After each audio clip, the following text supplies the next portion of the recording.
Aha. I wait. Just lower a little bit because it's giving a return. Yes. A little lower, lower, lower. Lower, lower. Ah, yeah, yeah, yeah.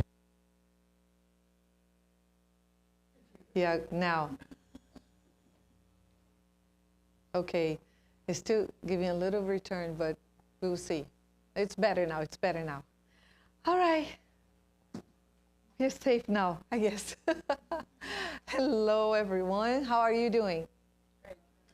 Oh, welcome, everyone. It's great to be here again. And I brought a very special topic for us to discuss together. Let's figure out together about this topic. Having a spiritual conflict with God's self and other. Who never, right?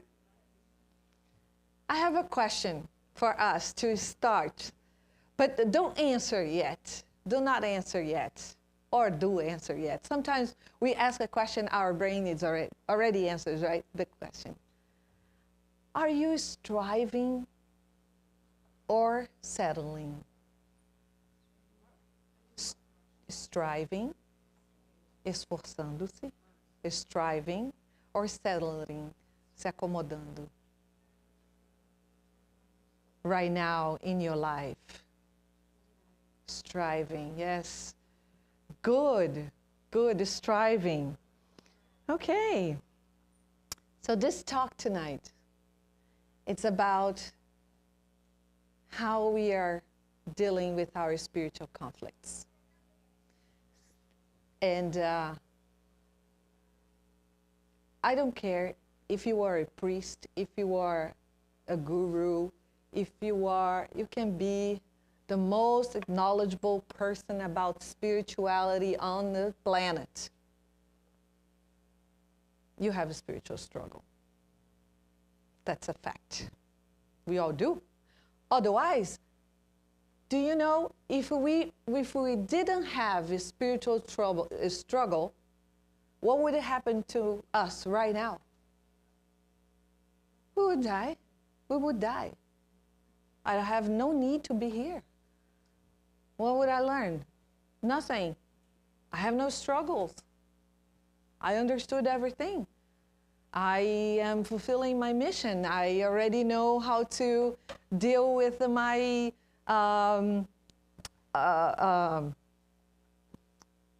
family members or colleagues that I have issues with.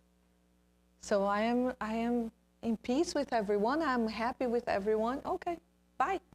There's no need for you to be here on planet Earth.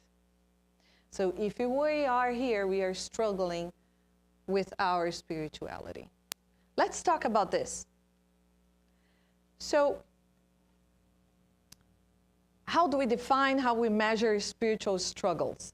So all those events that we see here, you know, catastrophes and accidents and everything, illnesses and stress, they all affect our spiritual life.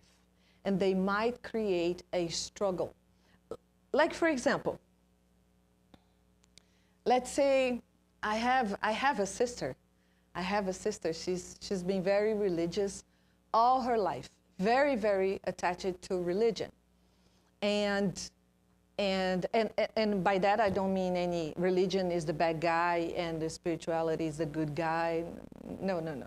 Because they don't overlap, but they are very similar to each other, as we know. So, but years ago, many years ago, more than 20 years ago, because she was very much religious, she was very religious, I used to be speechless every time she was angry at something. And she goes like, she was talking to herself like, I do not accept this from God. I cannot accept this. I am disgusted. It's not the word disgusted with God, but something like that. I can't. I simply can't. I'm not going to accept this.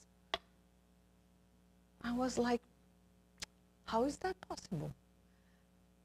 And because I like to observe and be with my thoughts, I was thinking, like, how can I be so religious and be so attached to something that I say is my guidance, it gives me what I need, my spiritual, let's say, nurture me spiritually, and at the same time, I rebel against it. I am against it. It didn't, I was like, this is not, something's going on here that I don't understand. But this is something later on, and now I understand that it happens to each one of us. I'm going to bring here situations we would talk about this. And actually, I don't know if you know, but there is something in the science field called psychology, spiritual psychology. Do you know about this? Some of you know. So yes, spirituality is being studied on the scientific level, field, empirical, and very serious, right? So spiritual psychology is taught in university. And it's pretty much like what we are studying here. So basically, we are all students of University of Spiritual Psychology. Yeah, because they study what we study here as well.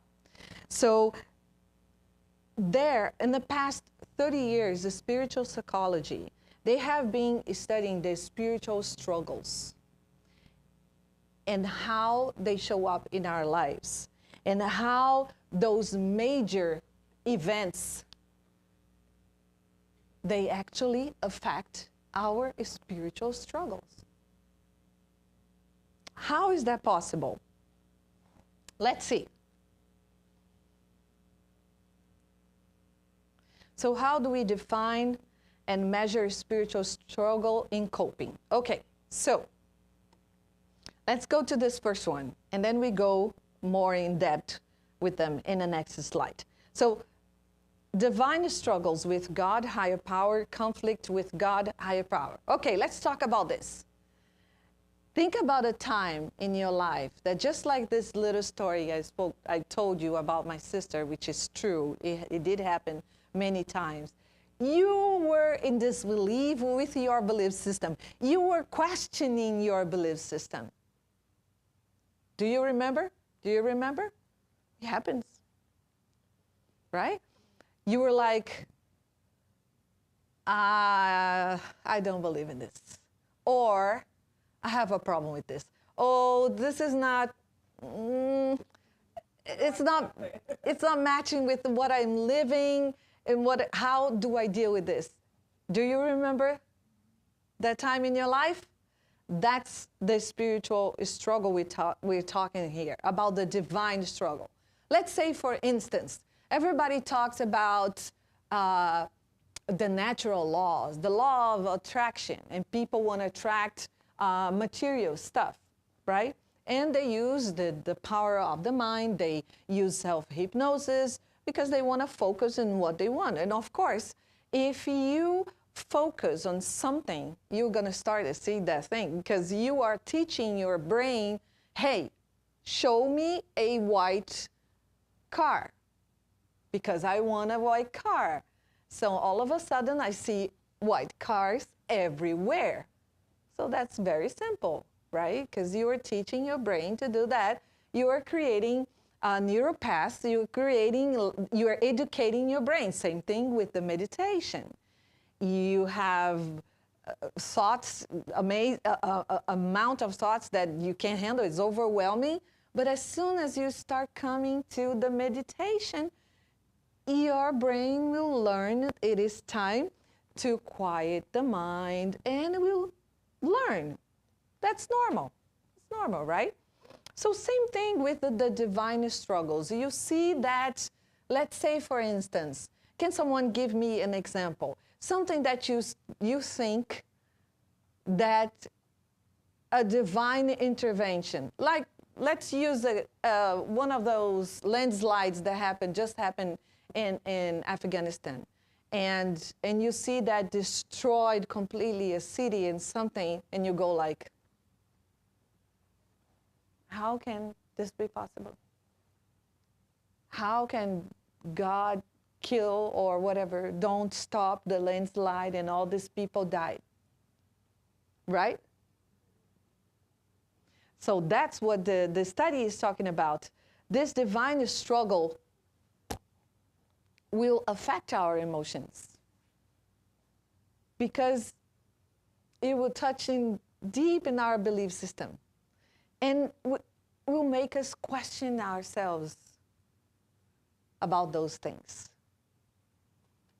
So these conflicts, they generate distressing emotions. And we should not ignore it. Because if we are here to experience the human experience, we should try to understand in all the levels, emotional level, psychological level, right? Physical level, what's going on with us. That's the only way to get out of the automatic pattern that we live. So in the past, we used to do one thing and it was okay. Let's say something silly. Oh, I'm going to throw this here and nothing is going to happen. And leave it there. Yeah. Today, I can't do that any longer because my vision has expanded, and that's not okay. You know, somebody might trip on this, or that's not the place. I have another place, a trash bin to put this, and I don't have to do it there, and I don't feel good about myself if I do it there. I can't, because I've learned better. So if I don't stop to try to understand about the natural laws, every time this happens or happens in my family, something happened, a disaster or something, I will be creating those distressed emotions. Well, but should I be questioning myself on a daily basis when I come here, when I read something at home, when I grab a book about, I believe, not only about this, but about other things, let's say. We need to question ourselves. Let's see another one. So this is one level studied by the spiritual psychology, the divine struggles, conflict with God. Something that is going to happen to us that we don't understand and we don't want to accept it, or we don't try. And when I say God, some people have problem with this word. You can just switch it. Ascended masters, guides, guardian angel, spiritual family. You are responsible for your evolution. So you just change the word, okay? Don't boycott yourself by your ego saying, this word, God, I don't believe in this. It's your right. It's your choice. You decide. So, but just switch the word simply. Simple as that. Switch the word. Put angels or whatever you want to put, okay? So the other level is the internal spiritual struggle. So inner conflict about spirituality or religion. And this is the level where we are struggling with something that is going on with us, and it does not go well with what we believe or we are trying to learn.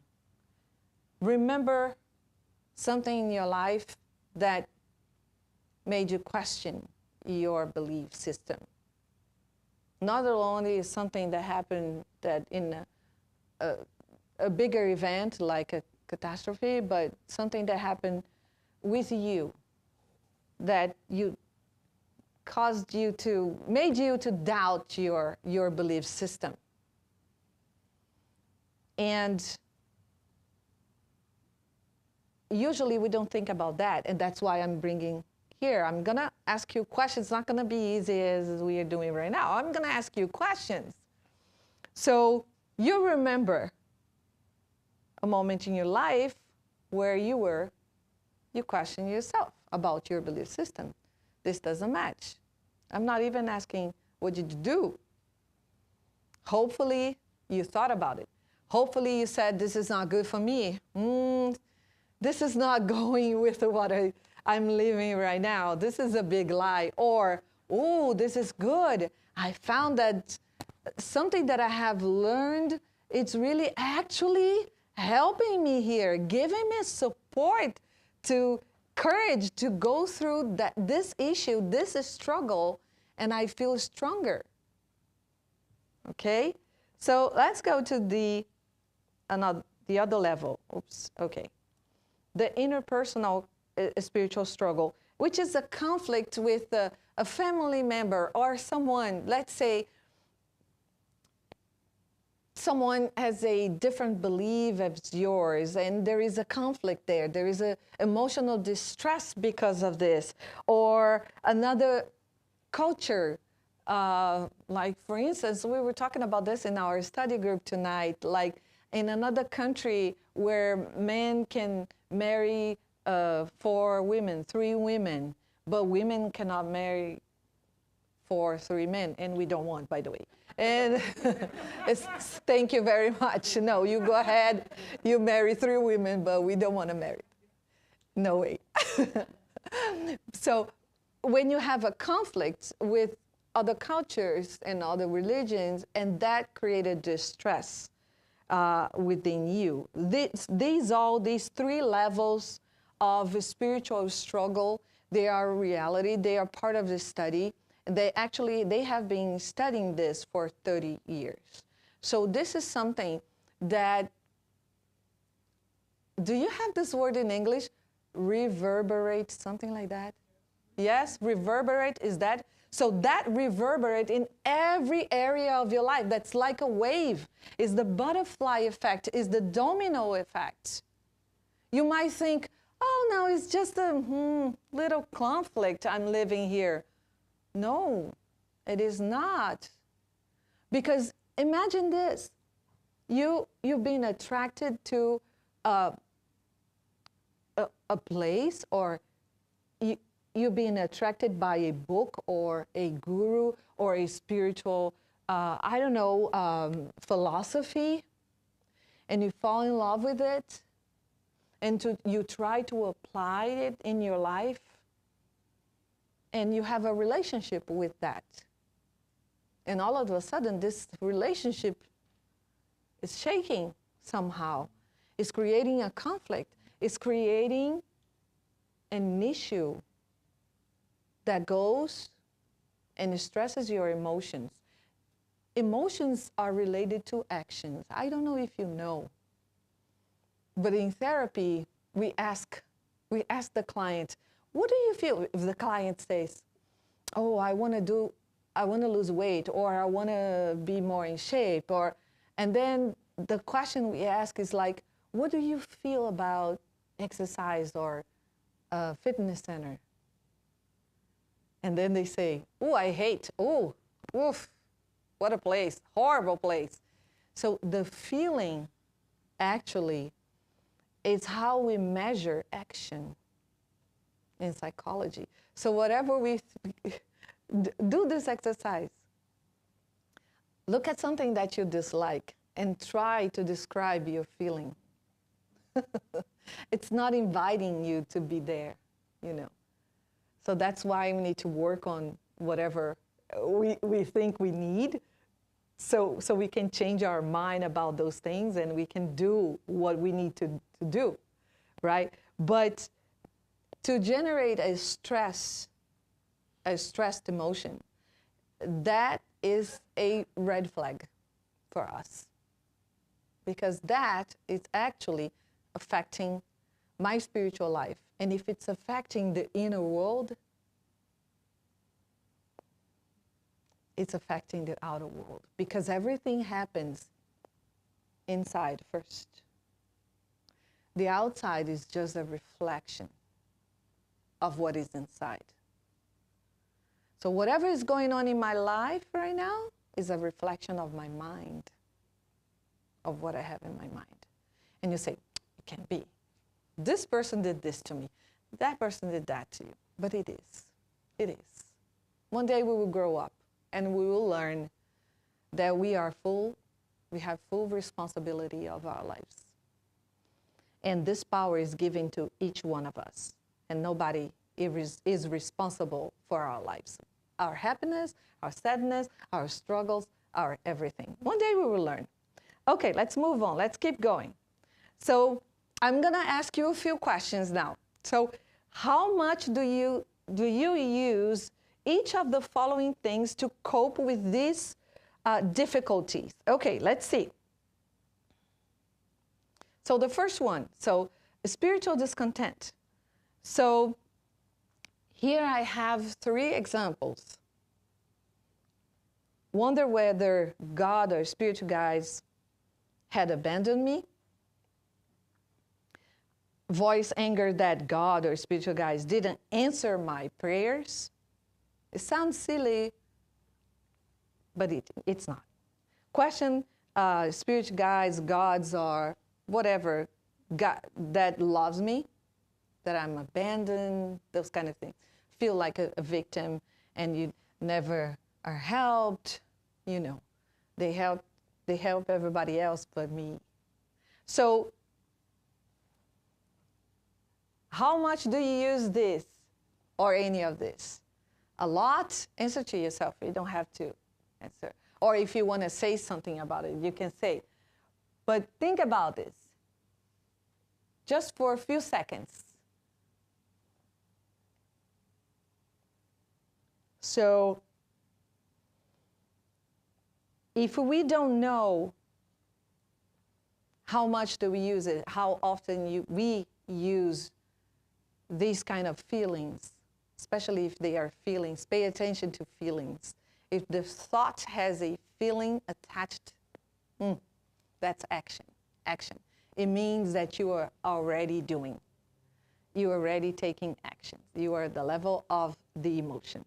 So that's very important and serious in your life. So have you ever had those thoughts?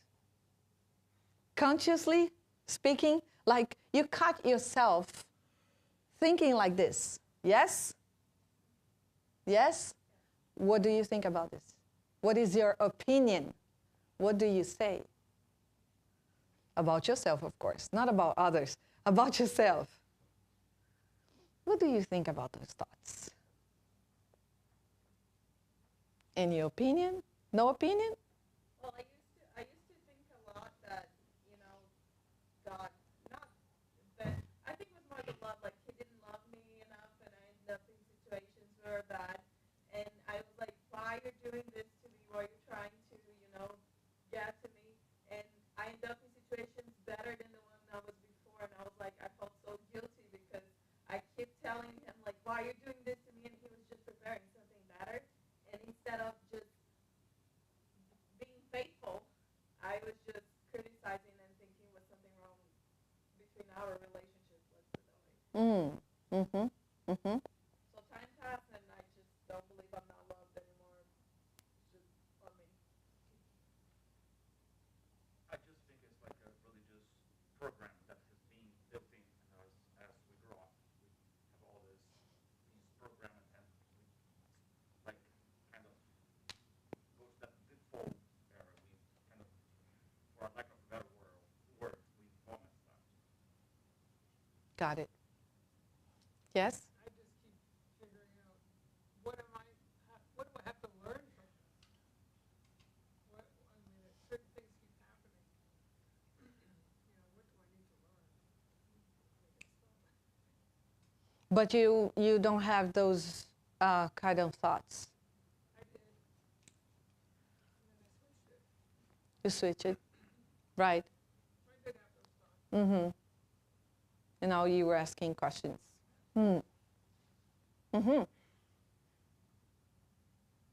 So nobody else with the spiritual discontent, like you're very satisfied with your spiritual level of knowledge?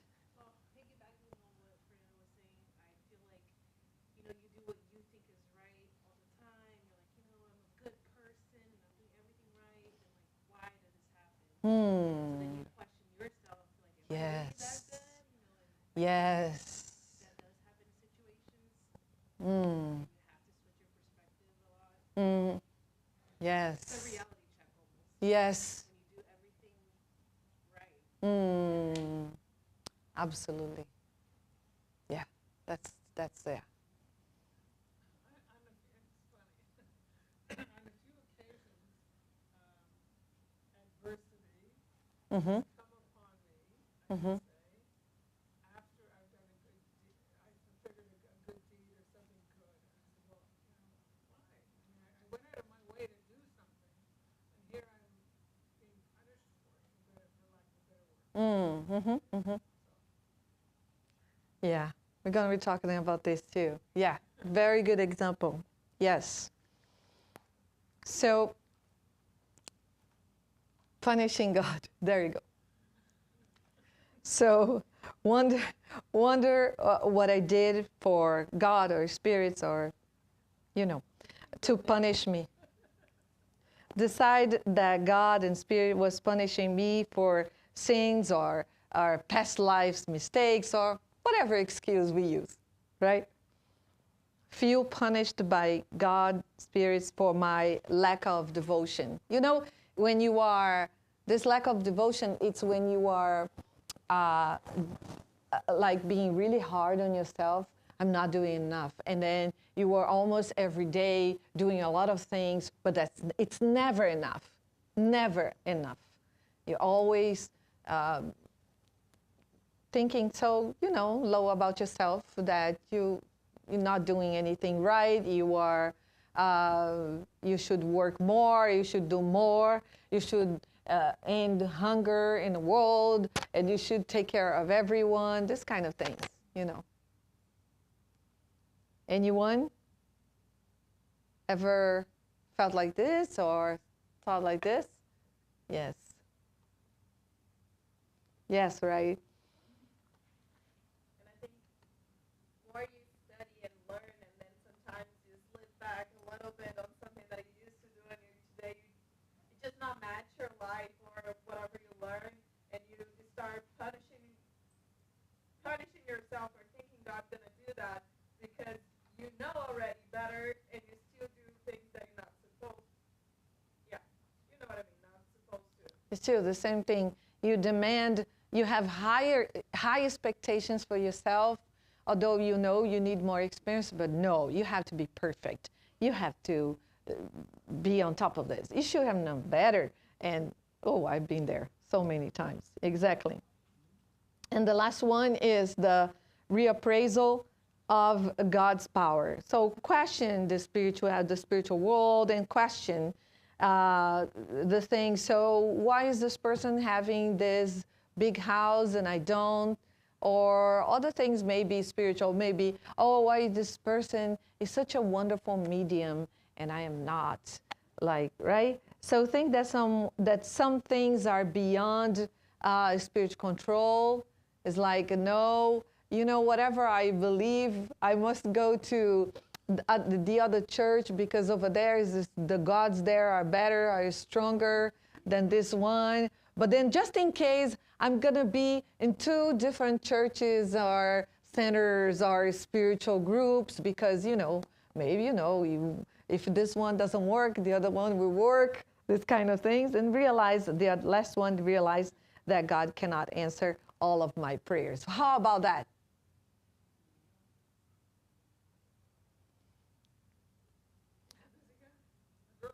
Huh? He's busy. I used to think like that. Yeah. No, they are busy. They cannot take care of me right now. It's okay. I'm a poor thing. So unfortunate. They can see me right now. They cannot take care of this or help me right now. Can you imagine? We would be in such a bad situation. Can you imagine if that being that we call higher intelligence or God, can you imagine if they do create all of us and didn't know our struggles and then had to fix everything? Can you imagine? You know what I mean? So then you create beings that will make all the mistakes until they become really experienced and smart and understand about the natural laws. So then I create this being that will make all these mistakes. But, oh, wait a minute. It needs this. It needs that. Oh, I need to fix that. Can you imagine? What kind of higher intelligence and higher power is that? Right? We here with the, if you ever had the opportunity to read the Spirit's book, and I highly recommend the Genesis Spirit's book and Kardec's works, but not only that, it's not enough. You got to read other philosophies. You also got to read the other books, the other sacred books there in the world, because they talk about the same thing, basically. They talk about the same thing. You will see that this is a limited, narrow-minded vision about this higher intelligence. It's not possible, right? This is like micromanagement kind of thing. And we are putting this person as responsible for me. Someone that is pretty much like me. It's just a little bit better than me to be responsible for my life and for me, right? We are making this higher power look like a human that's all full of limitations. So when this higher power allowed us to get enter in a body here and live our physical experience, wouldn't know that we had earthquakes and disasters and diseases here on Earth. Wouldn't know that we might get into an accident because, you know, if you drive every day on the road, there is a higher chance that you're going to be in a car accident because, you know, maybe someone is struggling with, I don't know, with the, not drugs, but with medicine and or not feeling well that day, or maybe have a heart attack while driving, and maybe, you know, things happen. A lot of things happen. Especially now we have a lot of people on Earth, so it might happen. And all those things that are included in this school that we signed up for. We chose to be here. We chose to go through whatever is part of this school. It's like, imagine you were going to a certain school. And on that school, you see the grades, you see what they have there, what they offer, right? And when you go there, let's say if it's a school for me to become a dancer, let's say. So I will have to study everything that is necessary for me to graduate as a dancer. But then I go there, all of a sudden says, you know what? What kind of school is that? I want to be a dentist. But you are in a dancer school, you know? Same thing here as planet Earth. We sign up. We might think right now, is this girl crazy? This is crazy. I did not sign up. We did. Even worse, you know what we did? We implored. We crying. We say, please, I need to go back to Earth. I need to be one more time. I need to go there and practice patience and practice forgiveness and give me, and you know what? I feel strong. Give it to me. Give that really tough neighbor, that person that is horrible, and give me, I can't handle more. I'm tough. I feel good about me. So give me that spouse that will cheat on me. Or there are others that say, you know, I've been abusing all my lives of drugs and whatever. I am not a responsible person. So I have created all this horrible spiritual baggage around me, and I killed people. I didn't care.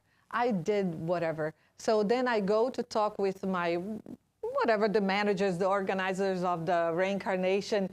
And they said, you know, you're going to suffer, but you can suffer less for 20 recurrent reincarnation, or you can have like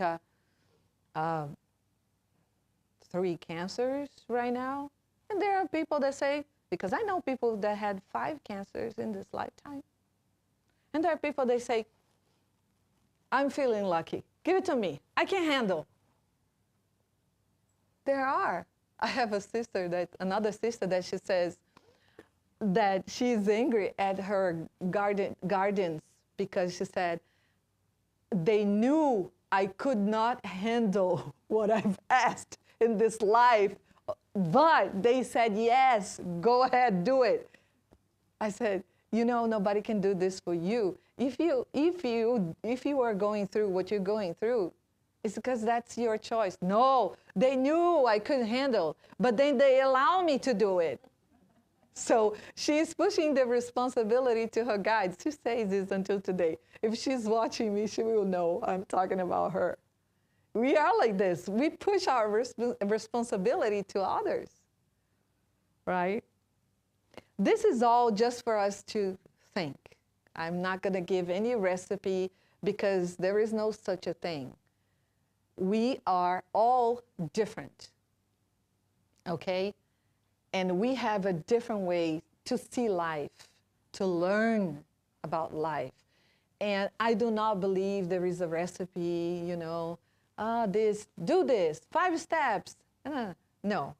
What I believe is we can talk about a topic and everybody, they will have a different perspective of life, every single one of us. Okay, so I bring this question for you. What is something that your present self is doing that your future self is going to thank you for? Let me be a little bit mean right here. What is something that you're doing right now that when you get out of this body, you will really regret? We all know. We all know. So we are not going to be this body forever. We're going to get out of this body. We're going to move on. Right? This is just a book or even a chapter. This is basically so fast. But I'm here. I'm present here in a moment. And I'm taking care of my life. And it doesn't work to push my responsibility and my choices to others. It doesn't work like that. It doesn't work like that. Get out of this body and you have a meeting with your spiritual family or whatever and say, what did you do with your life? Well, I couldn't do anything because she didn't allow me to do it, you know. She made me lose my patience. She didn't allow me to work or to live my life. Or can we give this excuse? We cannot. We are powerful and we are free to do whatever we want. If we want to get out of, right now, of this seat and go to China, Japan, to whatever, we will. If we want to, we can. There is, but my kids, my husband, if we want to, I'm saying if we want to, we can.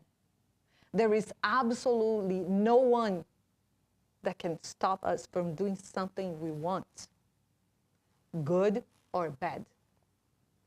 There is no one. Because we are free. We have free will.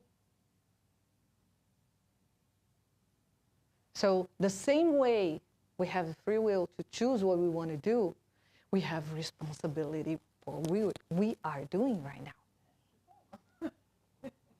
And that's a wonderful thing. It's not a problem. Because the more we expand our vision, the more we can see what we can do and we can make better choices. and stop once and for all. Number one, complaining. Complaining is not going to do anything. Nobody's going to stop doing whatever they are doing to you because you say, oh, you're like this, you're like that, you always say this. No, no, no. No. You change. You change here, inside. So you can see the changes outside. There is no other way because you have the power. If it wasn't like this, can you imagine? If your life, your happiness, your health, whatever, depends on what's going on outside in order for you to live your life, forget it. I don't want to be here. I don't want to be on this planet. It's not worth it. That's stupid. But now I have the power of everything. And there is no one that can stop me. No one. Ooh, we need to finish. Okay. So think about something. And let's see, maybe there is someone here that, if inspired by Fernanda's prayer, has the courage to say something. What is something that your present self is doing that your future self is going to thank you for? I'm being good at, not the other question. This one. Something that you are doing. And it's amazing because you are so quiet. Can't you think about one single thing you're doing right for you? Seriously? Seriously? Nothing? I see only 3 faces like this. Nobody else. Seriously? That's bad news. Okay. Then I will ask the other question. No? You prefer this one or the other one? Yes. Yes, let's think about those things that we are doing and we are doing right. Let's not get addicted to, get used to always looking for the negative side or what we are doing that it's wrong, that it's not enough, that it's... This is our ego controlling us. Sorry to break that for you, but that's our ego. Your ego is never going to be happy. It's always going to tell you what to do. And you need to find a way to separate yourself from your ego so you're not always like the bad one, the slave for this ego. You need to get out of this cycle, separate yourself. See when it's you, when it's your ego. It's easy. Everybody thinks, but how do I know it's my ego? I tell you, ego will never say, you're looking great. You can do it. Go on. It's gonna be okay. Never. Never. You look good today. You are healthy. You are happy. You are strong. Never. Because it's going to lose the control over you. So fear, this controlling, that you need to control everything, perfectionism, this kind of things, anxiety, this is all ego. Okay? So, strive for excellence rather than settling for mediocrity. So, the conflicts, they serve as a catalyst for what? For our own personal transformation. It's through a struggle that our wisdom will be put to exam, to use, to experience. If you read the teachings of the spirits, you're going to read that a lot. If everything is comfortable, it's nice in your life, be very concerned. Because you are not here for that. We are here. There's just few years that we are here. It's not too long that we are here. It's to put ourselves into the arena of our own test for ourselves, not for anyone. If you're paying too much attention to others, learn a way to get out of that cycle. Get out of that. Okay? I'm going to remind you something. You were born by yourself, and you're going to die by yourself. Did you know that? I know you knew, but I'm going to remind you. That person that you are so like, it's not going to be with you when you get out of this body. And it's not going to be with you when you come back again. And even if you are a twin, you are born by yourself. You can't be born with somebody else. It's not possible. It's not possible, okay? So let's end here. So strive for excellence rather than settling for mediocrity. It's what I wish for all of you. And please do not stay the same. Do not feel, may this phrase bother you very much. If you find a friend 20 years later saying, you are the same, or they're about your personality. You're just the same. You never change. Oh my God. If someone is telling you this, bad news.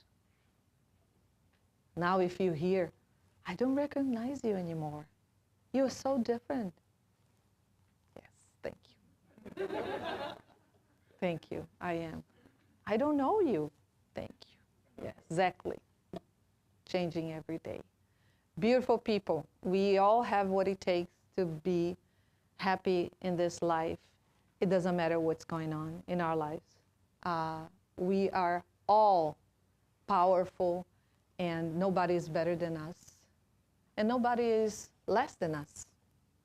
We are all equally intelligent, resourceful, and free to do whatever we want. Let's not forget that. And let's not forget that we will die by ourselves. Thank you. I will do. You want to do?